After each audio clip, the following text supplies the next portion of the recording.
সর্বোচ্চ 7 দিন, আর একটা আল্লাহ না করুক বড় কোনো ঘটনা, আপনারা হাজার হাজার মিডিয়া সেখানে দৌড়াবেন, আমার রামেশে হারিয়ে যাবে।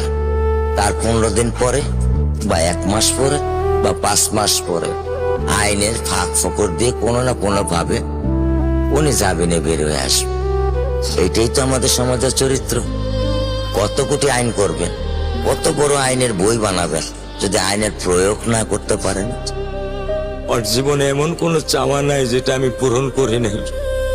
পরশুদিন বলছে, বাবা আমার একটা বোরকা কিনে দাও। আমি সাথে সাথে নিউ মার্কেট থেকে আমি 1000 টাকা দিয়ে আমার মেয়েকে বোরকা এনে দিচ্ছি। আমি দরিদ্র, ভাঙা বাসায় থাকি, কিন্তু আমার সন্তানদেরকে আমি কখনোই দারিদ্রতার স্বাদ পেতে দেইনি।